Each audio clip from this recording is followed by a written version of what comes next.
Bismillah.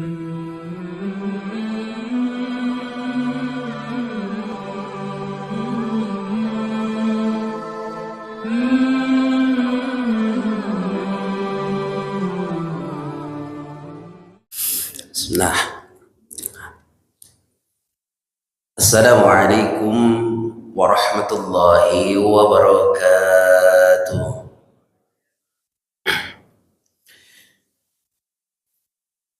Alhamdulillahilladzi khalaqa kulla syai'in bimasyiatihi.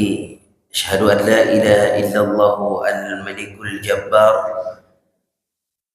wa asyhadu anna Muhammadan abduhu wa rasuluhu khairul anam. Allahumma salli wa sallim ala Muhammadin wa ala alihi wa ashabihi wa dhurriyyatihi wa ahli baiti ajma'in wa alaina ma'ahum birahmatika ya arhamar rahimin. Rasa syukur kita kepada Allah yang menciptakan kita semua. Semoga dengan kesyukuran dapat menghantarkan kita untuk meraih nilai-nilai taqwa di sisi Allah. Salawat dan salam tidak bosan-bosannya kita sampaikan kepada Nabi Muhammadin sallallahu alaihi wasallam, qaulan wa fi'lan, baik secara perkataan dengan seringnya kita membaca salawat kepada Rasul, maupun perbuatan dengan mencontoh kehidupan Rasul dalam kehidupan kita. Ini menandakan kecintaan kita kepada Nabi Muhammad. Semoga bukti cinta ini kelak diabadikan Allah sampai kita bertemu dengan beliau. Amin ya rabbal alamin. Bapak Ibu jemaah Masjid Jami'at Thayyibah yang insyaallah sama-sama dirahmati Allah. Pada pagi hari ini kita akan membahas beberapa ayat suci Al-Quran yang tentu saya yakin bahwa materi yang saya sampaikan ini sudah kita fahami bersama-sama. Ya, ini dalam rangka menguatkan pemahaman tersebut melalui dalil-dalil Al-Quran. Ya. Maka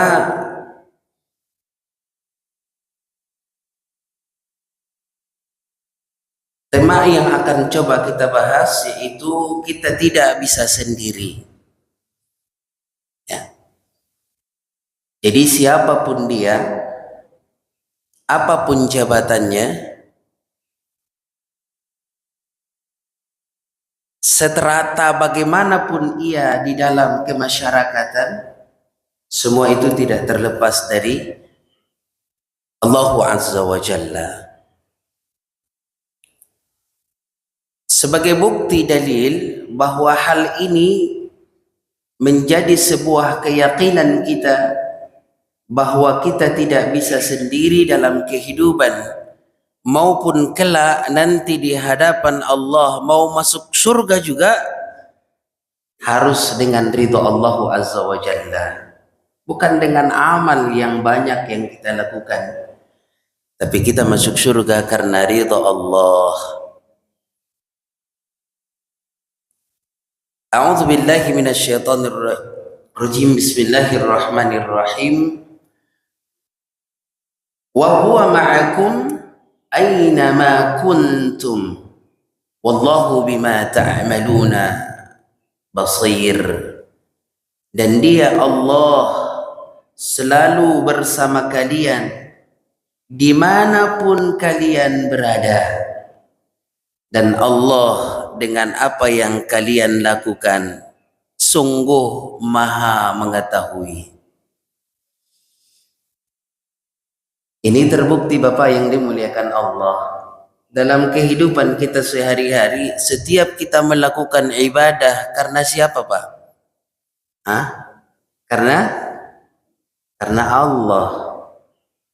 Buktinya kalau kita mau sholat subuh tadi pagi nih, usalli fardhu subhi raka'ataini mustaqbilal qiblati lillah.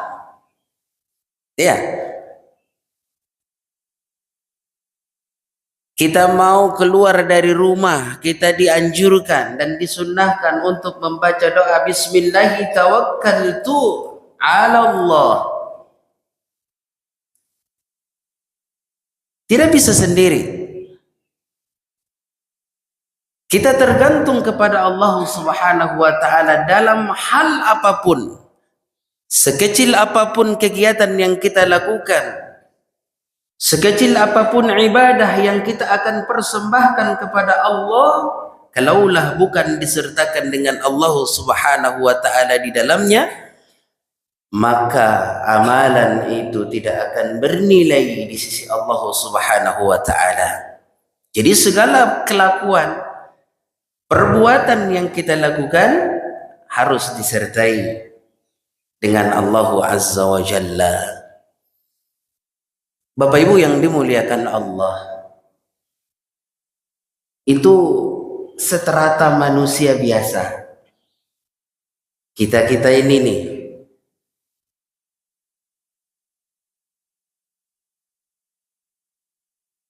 para rasul juga Bapak yang dimuliakan Allah juga melakukan dakwah itu selalu bersama Allah Azza wa Jalla.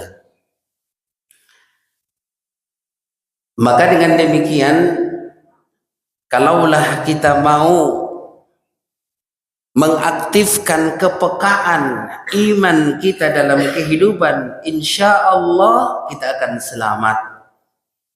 Bagaimana cara mengaktifkan kepekaan keimanan? Kita sadar bahwa apa yang saya sampaikan melalui ayat surat Al-Hadid ayat 4 tadi, sudah cukuplah kita dalam beribadah. Dalam beragama sudah cukup. Siapa yang mau main-main kalau mengingat ayat ini Bapak yang dimuliakan Allah? Wa huwa ma'akum aina ma kuntum. Dia bersama kalian dimanapun kalian berada. Kalau tukang copet mungkin mengingat ayat ini nggak bakalan nyopet. Ya toh? Seorang ilmuwan mungkin nggak mau manipulasi data kalau ingat ayat ini. Seorang pemimpin juga nggak akan bisa melakukan sesuatu yang bisa menyengsarakan rakyatnya dengan kebijakan yang dia buat kalau dia ingat ayat ini. Ini yang dimaksud kepekaan iman yang ada di dalam relung hati kita masing-masing. Bagaimana caranya itu? Harus dibiasakan. Harus dibiasakan. Jangan terlalu cuek. Ya, jangan terlalu cuek. Ya, sekecil apapun yang kita lakukan, kalaulah bukan karena kehadiran Allah, izin Allah dengan semua itu, akan tidak bisa kita lakukan apapun. Ma'asyiral muslimin, jamaah Masjid Jami'at Thaibah yang dimuliakan Allah. Baik kebaikan maupun keburukan yang kita rencanakan dalam sesuatu hal apapun dalam kehidupan, semuanya Allah tahu dan Allah bersama kita.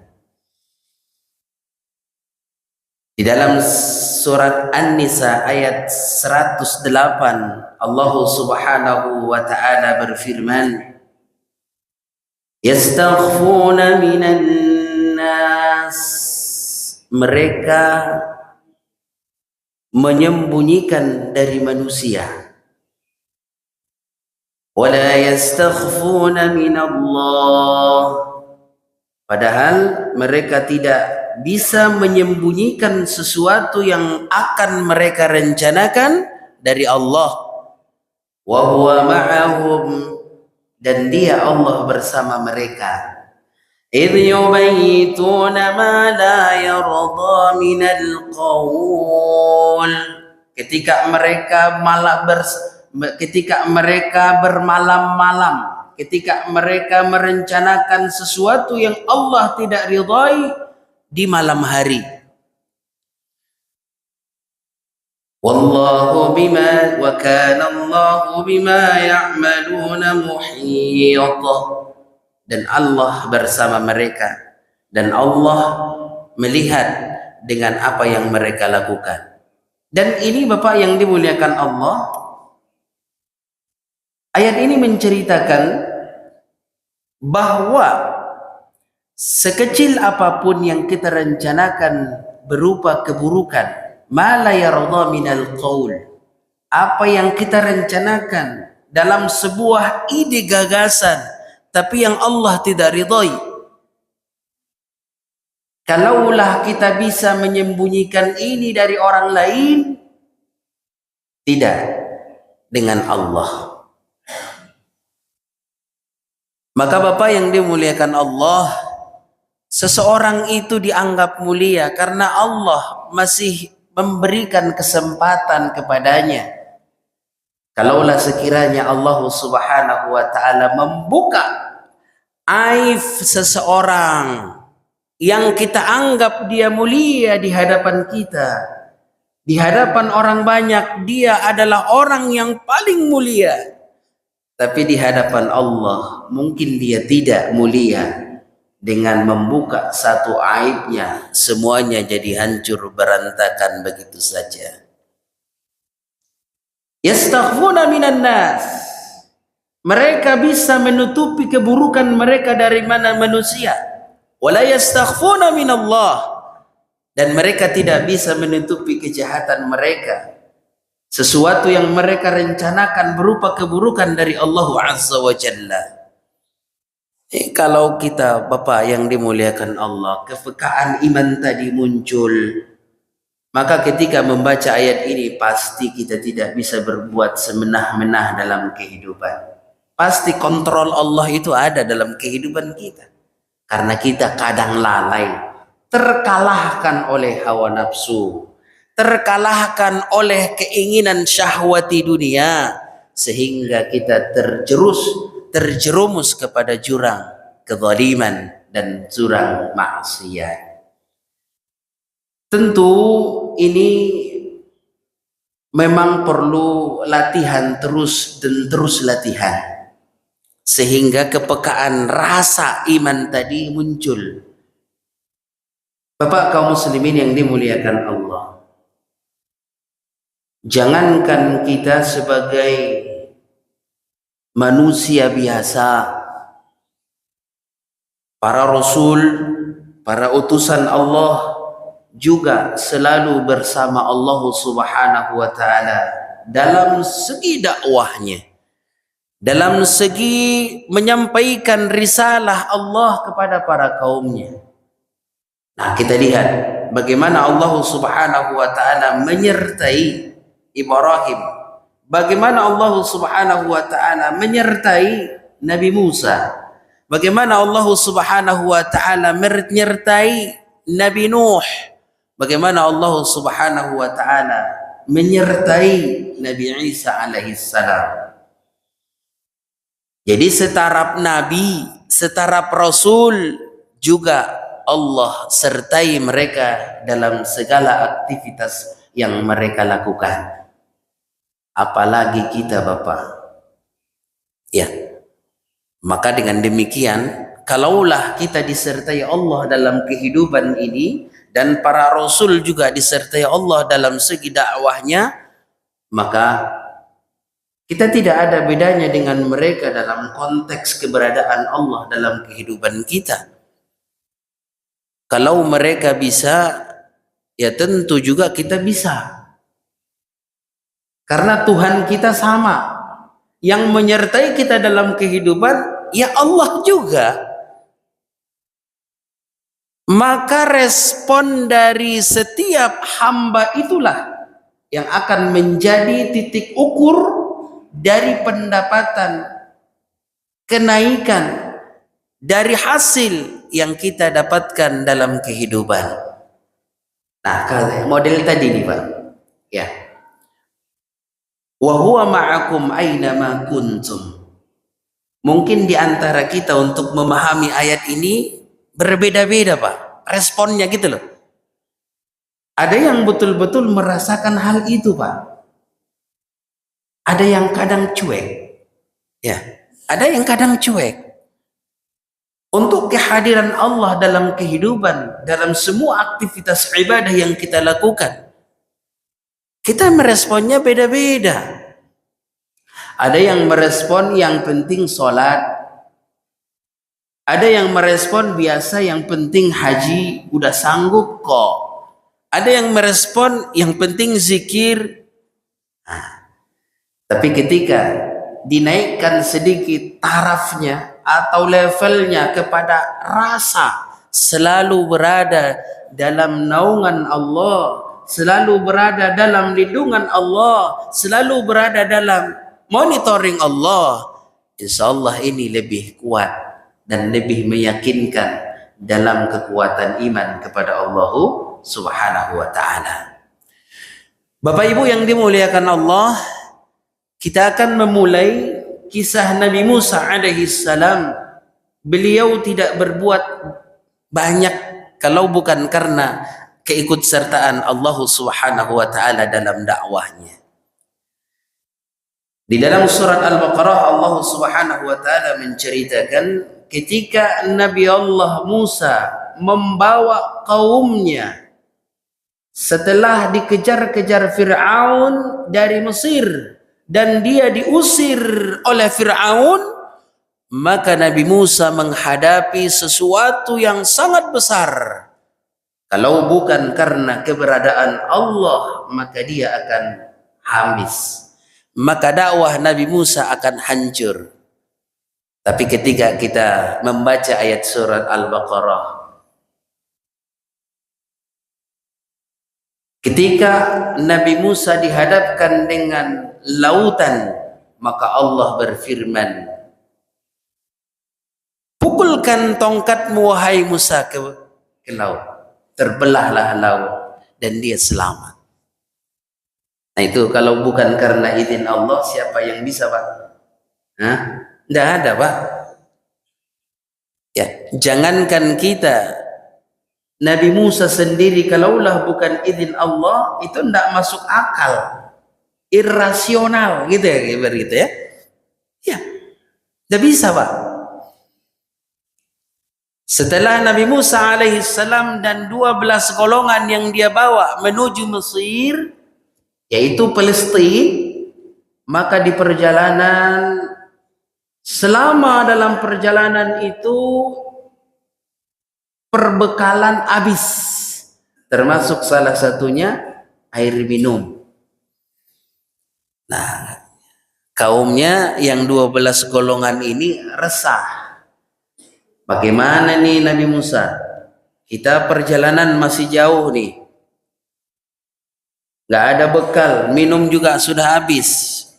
Dan Allah menceritakan, wa idh istasqa Musa liqaumihi, dan ketika Nabi Musa alaihi salam meminta air untuk kaumnya, faqulna idrib bi'asakal hajar, maka kami berfirman, idrib, pukulkan tongkatmu Musa ke batu itu. Nah, pemahaman di sini Bapak yang dimuliakan Allah, al-hajara itu disebut dengan ma'rifah. Jadi batunya udah khusus yang Allah isyaratkan. Ya. Jadi di Arab itu kalau nggak pasir, batu, bukit, itu aja adanya, Pak. Kalau pohon-pohon mungkin dulu mungkin nggak ada kali ya. Nah, adanya batu doang. Jadi di sekitar Nabi Musa banyak batu, tapi yang Allah tunjuk sesama batu, ya, yang Allah tunjuk hanya satu batu, ya. Kemudian dipukulkanlah tongkat, maka fajarat minhu 12 aina, maka memancar 12 mata air dari batu itu. Kalau sekiranya Nabi Musa memindahkan, bukan yang Allah tunjuk batu, mungkin tidak bisa dan tidak bisa untuk memancarkan air. Tapi karena Allah mengisyaratkan kepada satu batu tertentu, maka memancarlah air. Maknanya Bapak yang dimuliakan Allah, ketika mereka mendapatkan seluruh apa yang mereka inginkan, pada saat itu yang dibutuhkan adalah air, maka muncul air dari selah-selah batu. Maka mereka minum. Yang lebih serunya Bapak yang dimuliakan Allah, qad alima kullu unasim masyrabahum, sungguh telah mengetahui setiap golongan tempat air minum mereka masing-masing. Jadi kalau pancuran air yang satu ini khusus kaum A, yang satu lagi kaum B. Nah, kira-kira gitu. Jadi yang A dan B tidak boleh saling mengambil pancuran air minum. Nah, itu aturannya. Jadi setiap golongan itu sudah dipatok, ini pancuran air kalian, minum dari situ. Yang B tidak boleh mengambil itu, kalau enggak berantem. Ya.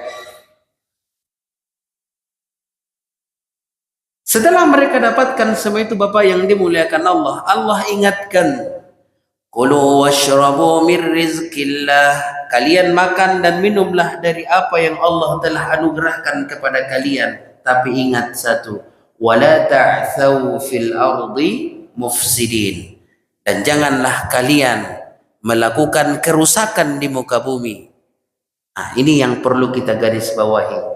Kadang kita mendapatkan karunia Allah, kita sudah memiliki semua-muanya dalam kehidupan, tapi tidak bersyukur, selalu membuat keonaran di muka bumi, selalu memberikan yang tidak enak kepada orang lain. Dan ini sudah Allah ingatkan.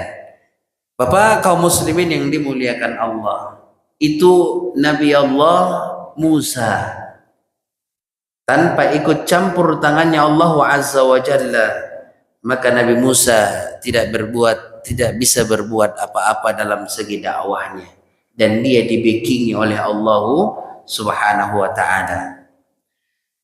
Bapak Ibu yang dimuliakan Allah, yang kedua kita masuk tentang kisah Nabi Ibrahim alaihissalam. Ini yang menarik. Allah Subhanahu wa taala memberikan dakwah kepada Nabi Allah Ibrahim untuk mendakwahi kaumnya. Salah satunya adalah bapaknya sendiri yang disebut dengan Azar, pemahat patung. Dan Nabi Allah Ibrahim ini menghadapi seorang raja yang zalim pada saat itu, namanya Namrud. Maka karena raja ini berkuasa dan dia dikategorikan zalim, maka semenah-menahlah kekuasaan ya diarahkan kepada Nabi Allah Ibrahim. Yang menentang kerajaan, habisi. Yang menentang kebijakan raja, bunuh, dan seterusnya. Termasuk salah satunya yang ditarget adalah Nabi Allah Ibrahim. Maka yang terjadi akhirnya, Allah Subhanahu wa taala menceritakan di surat Al-Anbiya ayat 69, ketika kobaran api sudah menyala yang dibuat oleh pengikut ataupun rakyatnya Raja Namrud, kobaran api yang begitu besar, maka diperintahkanlah untuk dilemparkan Nabi Ibrahim ke kobaran api tersebut. Maka Allah Subhanahu wa taala berfirman, "Qulna ya naru kuni bardan wa salaman ala Ibrahim." Surat Al-Anbiya ayat 69. Kami berfirman, ya nar, wahai api, kata Allah Azza wa Jalla, kuni, jadilah engkau bardan, dingin, wassalaman ala Ibrahim, dan selamatkan Ibrahim. Bapak yang dimuliakan Allah, ini berlaku kepada Ibrahim. Ya, ini berlaku kepada Nabi Allah Ibrahim alaihissalam.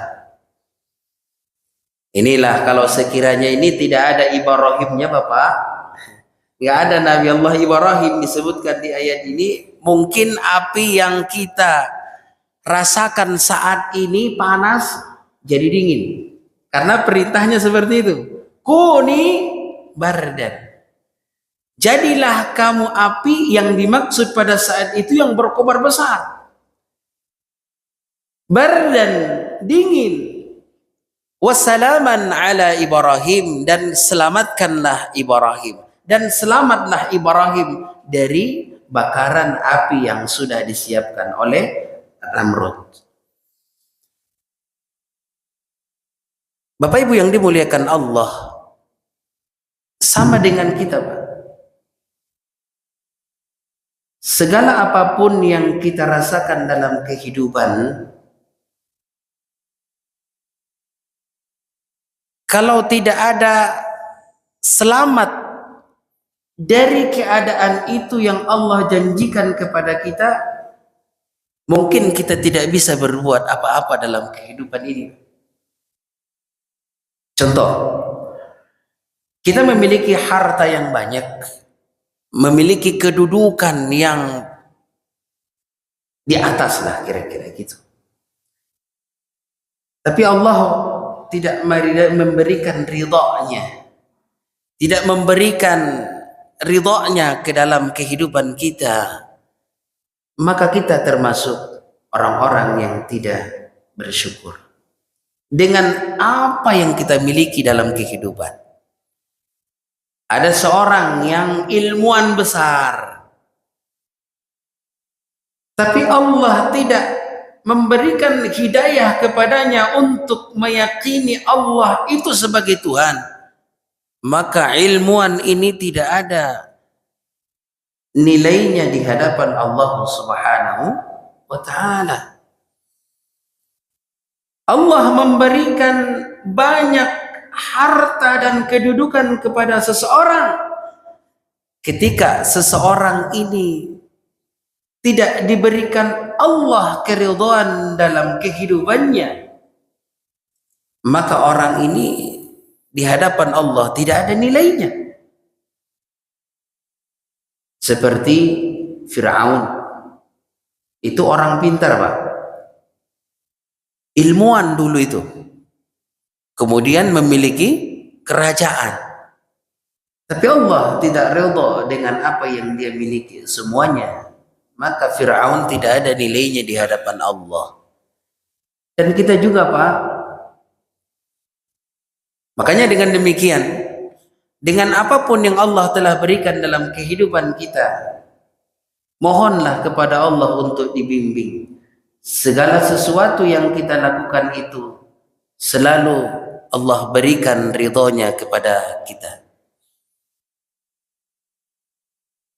Bapak Ibu yang dimuliakan Allah, yang terakhir barangkali bagaimana para rasul juga selalu berada di dalam naungan Allah, selalu berada di dalam bantuan Allah Subhanahu wa ta'ala, yang dikisahkan di dalam surat Yusuf ayat 24. Allah Subhanahu wa ta'ala berfirman, ini kejadiannya kepada Nabi Yusuf alaihi salam. Wa laqad hammat bihi, ketika istri Raja Abdul Aziz berkeinginan untuk bisa berhubungan dengan Nabi Yusuf, wa hamma biha, dan Nabi Yusuf juga ada keinginan untuk melakukan sesuatu dengan istri raja. Laula ar-ra'a burhana rabbi, kalaulah bukan Nabi Yusuf melihat bukti dari Allah Azza wa Jalla pada saat itu, maka akan terjadi sesuatu yang tidak diridhai oleh Allah.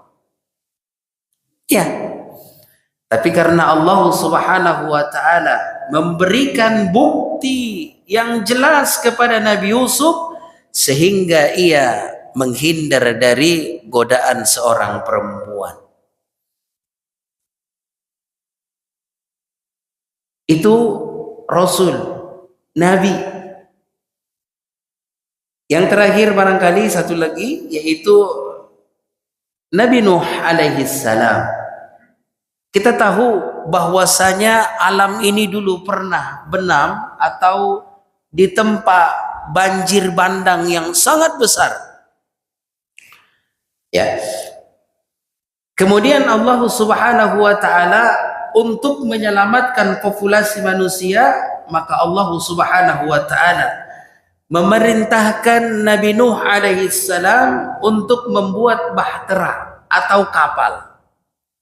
Nah, di dalam ayat itu Allah Subhanahu wa taala dalam surat Hud ayat 37 Allah Subhanahu wa taala berfirman, "Wasni'il fulka bi'ayunina." Buatlah perahu, buatlah bahtera dengan pengawasan kami. Tuh, apa yang dimuliakan Allah. Jadi siapapun dia, Allah selalu memonitoring dan beserta dalam kehidupan semua makhluk, semua ciptaan Allah Subhanahu wa taala. Wa wahyayna wa la tukhatibni fil ladzi zalamu innahum maghruqun. Dan jangan engkau membicarakan kepadaku tentang orang-orang yang zalim, sesungguhnya mereka akan ditenggelamkan. Jadi Nabi Allah Nuh alaihi salam salah satu ulul azmi, ya, termasuk ulul azmi, pangkatnya lebih tinggi daripada nabi-nabi yang lain, dan beliau juga tetap berada di dalam bersamaan dengan Allah Subhanahu wa taala, berada di dalam lindungan Allah Subhanahu wa taala. Sebagaimana yang kita sebutkan bahwa kita tidak bisa sendiri dalam kehidupan. Wa asli'il fulka bi a'yunina. Buatlah bahtera dengan pengawasan Allah Subhanahu wa taala. Dari ayat ini, lakukanlah semua apa yang bisa Bapak lakukan. Yakinkan bahwa Allah selalu mengawasi kita semua dalam kehidupan. Baik kita melakukan apapun di malam hari, baik pun kita melakukan amalan di siang hari, semuanya dalam monitoring Allah Azza wa Jalla. Demikian barangkali yang bisa saya sampaikan. Semoga apa yang saya sampaikan ini bermanfaat dan bisa menguatkan keimanan kita dan bisa menimbulkan rasa kepekaan iman kita kepada Allah Subhanahu wa taala dan bisa menjadikan kita hamba-hamba yang selalu dekat dengan Allah dalam segala aktivitas yang kita lakukan. Demikian, billahi taufiq wal hidayah wa ridha wal inayah. Assalamualaikum warahmatullahi wabarakatuh.